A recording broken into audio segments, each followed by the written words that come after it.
The intent of this press conference is to provide our community with a clear and concise information related to two incidents that shocked our community. I would like to start by saying it has been a difficult 4.5 days. I want to recognize the hard work and tireless dedication of the men and women of the Sheriff's Office. As they investigate these tragic incidents, I want to drive home the fact that their work is not done. I want to express my gratitude and my appreciation for the hard work that they do every day in and out. I'll begin with the incident in Bedford Township. On Saturday, June 14th, approximately 6 p.m., members of the Sheriff's Office were dispatched to 1641 West Stearns Road in Bedford Township, following a report of two deceased individuals that were found inside the home. The victim in this case was Gwendolyn Faye Smith, age 17, of Temperance. The suspect in this case is Ryan Jacob List, age 33, of Temperance. The cause of this tragic incident was a gunshot wounds. The manner of death, based on the coroner's report for Gwendolyn, was homicide. The manner of death for Ryan was listed as suicide. Gwendolyn's stepfather arrived home to find Gwendolyn and the suspect with apparent gunshot wounds. The suspect and Gwendolyn, it's believed they had met through time as the bowling coach for the club bowling team at Bedford Public Schools. The details of their relationship are not clear at this time, although it is believed that Gwendolyn did not consider the relation between the two of them to be romantic. The suspect gained entry into the home and shot Gwendolyn multiple times before taking his own life. I want to clarify the suspect's position or involvement with the Bedford bowling team. I was initially informed that he was not an employee of Bedford Public Schools, which was conveyed in the press release that I issued yesterday.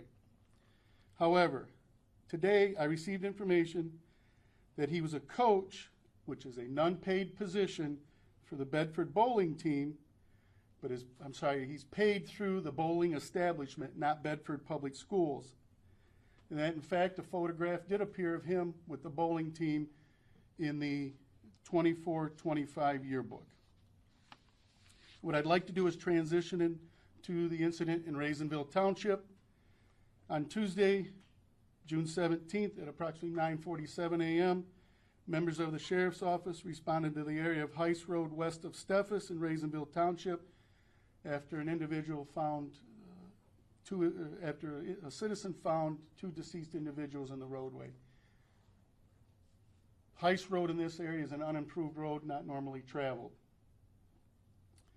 The victim in this case was identified as Faith Renee Hamilton, age 16, and the offender in this case was identified as Landon Brian LaFond, age 16 as well. The manner and cause of death is not being released today because it's pending the coroner's report.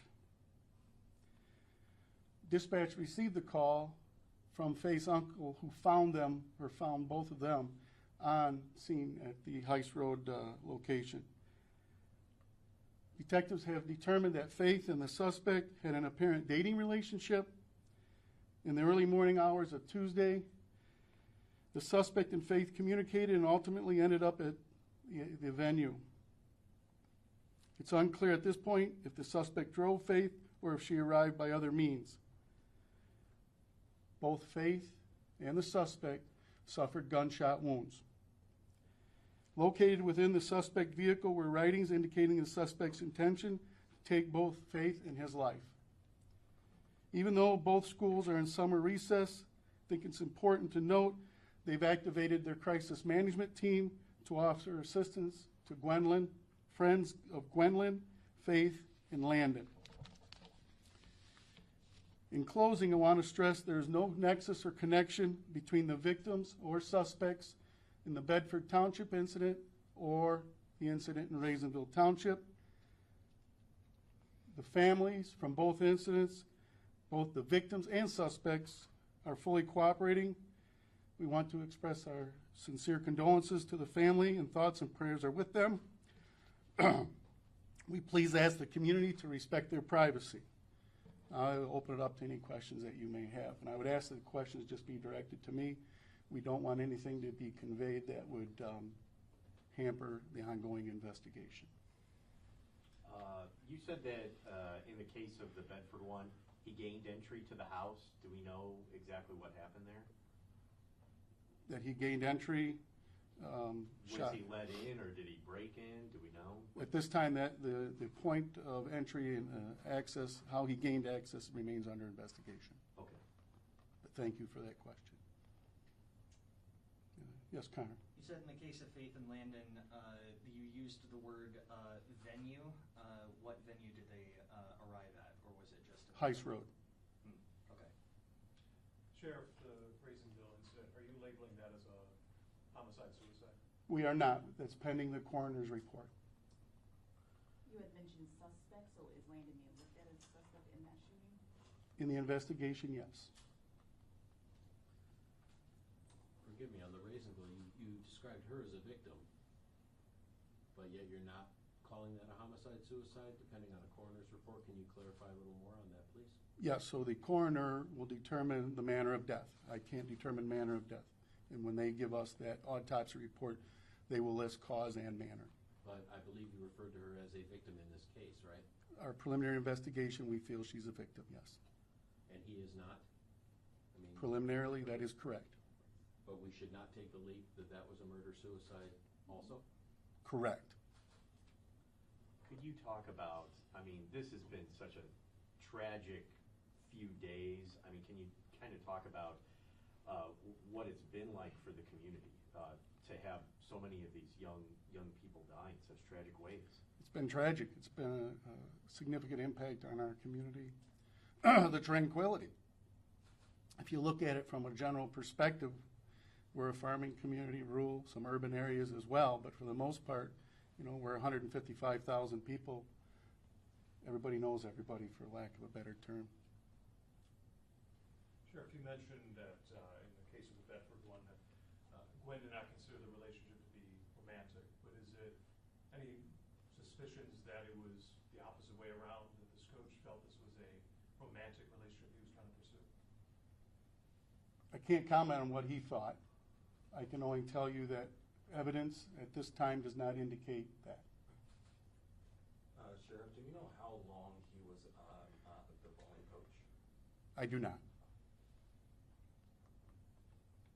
Is there any more detail you can provide about how, in the initial press release, there was, you didn't believe he was a coach, there was no knowledge of him being employed by the school, but then later today, earlier today, I should say, you learned that he was the coach. Is there a reason why that information was not vetted at the beginning in the initial press release?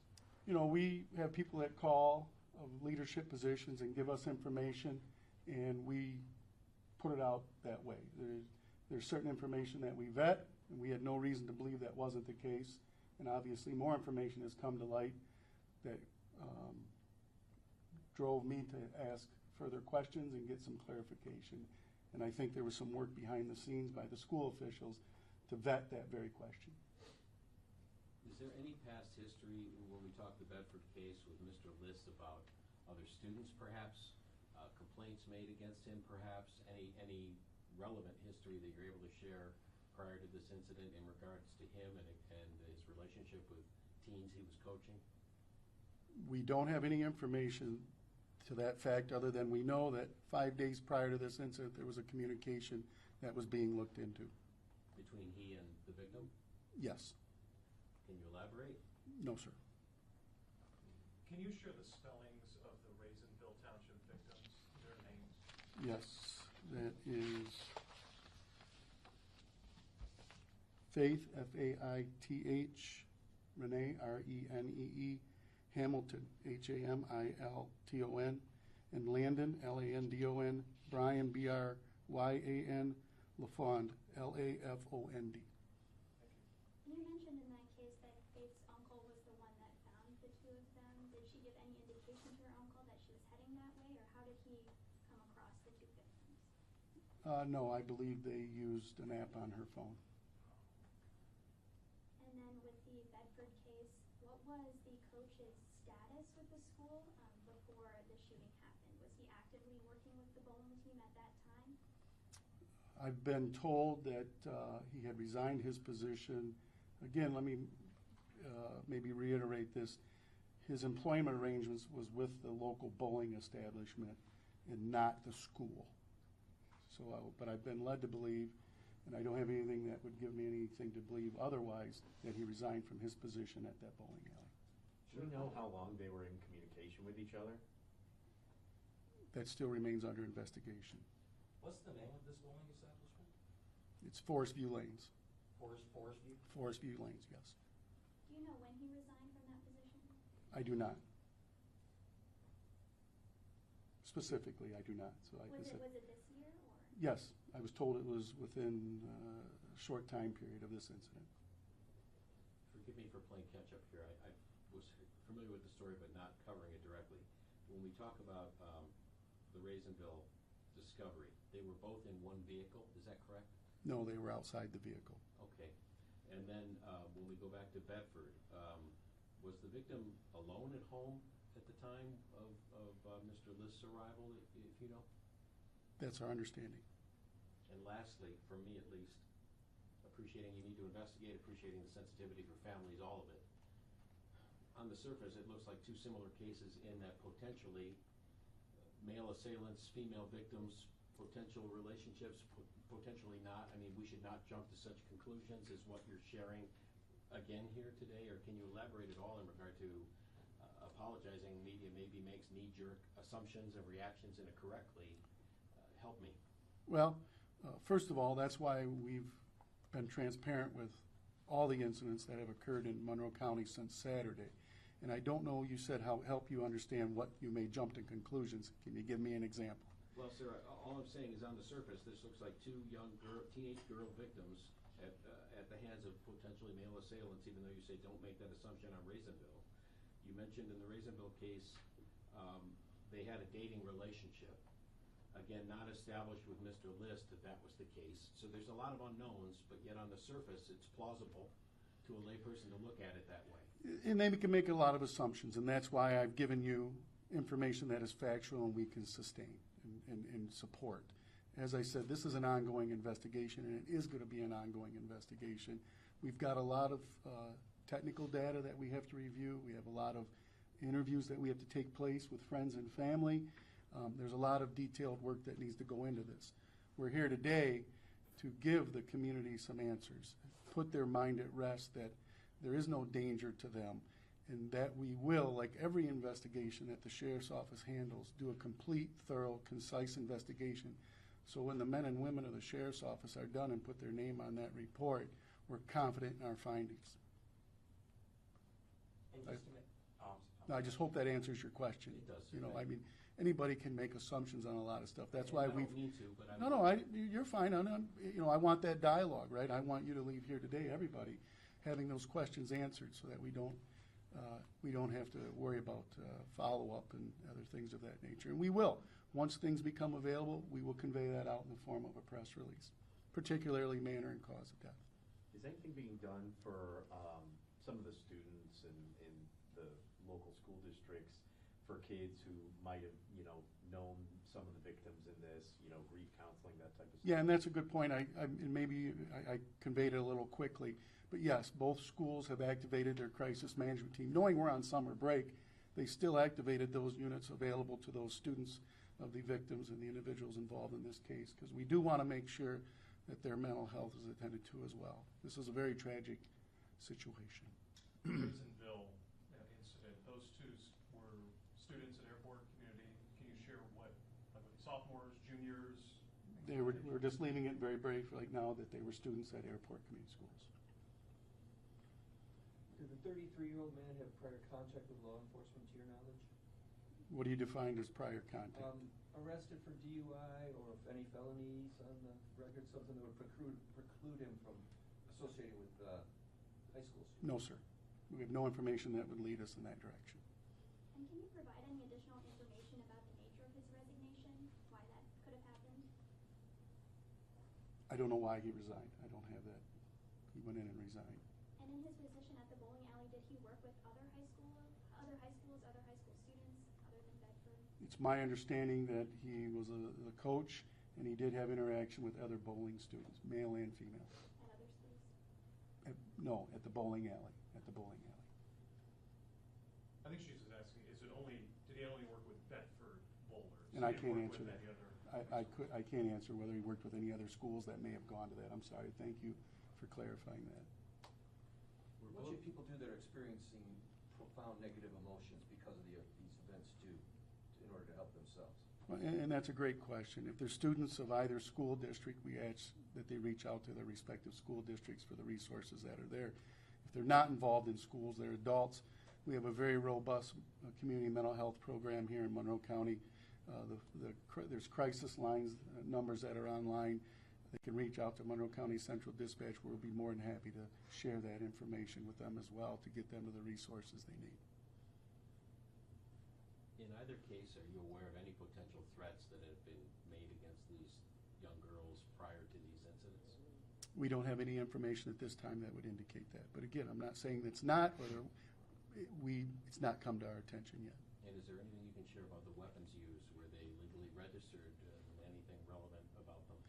I don't want to get into the weapons because we're still doing investigation, and there's a lot, as you know, with firearms, there's a lot of data that has to be collected to confirm that. So, but once we do, rest assured, as we learn detailed information, we'll do our very best to convey that information. Thank you.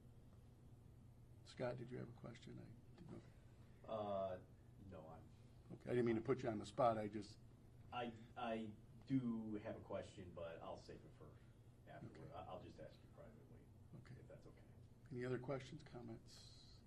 I guess, is there anything that you would leave the community with? I know this has rocked the community. You yourself got emotional at the beginning. Is there any message that you would have for residents here in the county?